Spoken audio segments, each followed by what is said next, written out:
এই গরমকালে আর শিলিগুড়ি আসবো না, তাই না? আসবোই না, বল না, কোনোদিনও আসবো না। ঠিক, ইয়েস।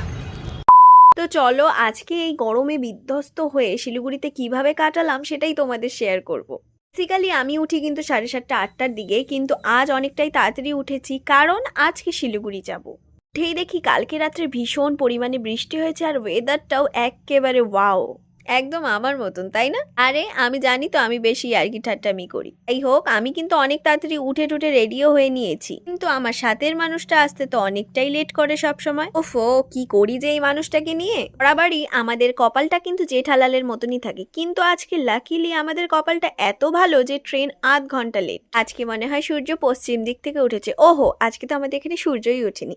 যাই হোক, ট্রেন তো এসে গেছে, তো আমরা খুঁজে খুঁজে জানলার পাশেই বসেছি এই ভিউ দেখার জন্য। ট্রেনে উঠেই তো আমার চা খেতে মন চাচ্ছিল, তো তখনই দেখি চা আলা কাকু চলে এসছে। বরাবরই ট্রেনের চা কিন্তু সেরকম একটা ভালো হয় না, কিন্তু আজকে দেখি হুট করে ভালোই পেয়ে গেছি। আমার কপালটা আজকে সকাল থেকে যে কি হচ্ছে কে জানে। আমি আর স্নেহা যদি সারাদিন একসাথে থাকি তাহলে এমনি কিভাবে সারাদিন কেটে যায় সেটাই টের পাই না, আর ট্রেনে উঠে 2 ঘন্টা কভার করা তো আমাদের কাছে কোনো ব্যাপারই না।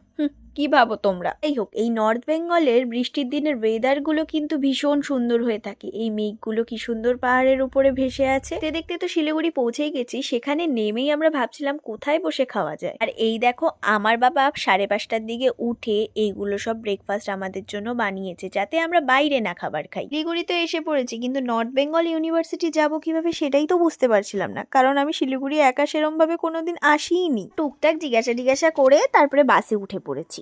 শিলিগুড়ি জায়গাটা তো আমি এমনি পছন্দ করি না এই জ্যাম ভিড়ভাড়ের জন্য, আর সাথে এই ঠাটা পড়া গরম রোদ। আমার মনের অবস্থাটা বুঝতে পারছো কিরম আমার লাগছিল। নেহার তো আর কোনো কাজ হয়নি এনবিউতে, তাই আমি ওকে বললাম চল সিটি সেন্টার থেকেই ঘুরে আসি। ঘুরে আসবো কি, এখানে তো আমি প্রায় গরমে আধমরা হয়ে যাওয়ার মতনই অবস্থা। সে আমরা প্রায় শপথই নিয়ে নিয়েছিলাম যে বাইরের খাবার তো খাবো না, তাই আজকে ভাত ডাল মাছ এটাই খেয়ে নিয়েছিলাম। আর ভাত তো আমার এমনিও কমফর্ট ফুড।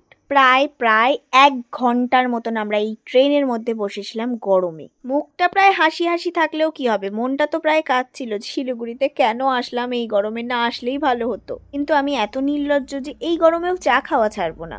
শিলিগুড়ির গরমে তো এমনিও কপাল খারাপ হয়েই গেছিল, আরও তারপরে দেখলাম ট্রেনটাও আধ ঘন্টা লেট। ট্রেন লেট ছিল বলে তো কি করব না করব ভাবছিলাম, তো স্নেহা বলল চল ঝালমুড়ি খাই, অনেক দিনই তো খাই না প্রায়। আমার যে কি পরিমাণ টায়ার্ড লাগছিল আমি না বলে বোঝাতে পারবো না, মনে হচ্ছিল কখন যে বাড়ি যাব আর আমি একটু স্নান টান করে শোবো।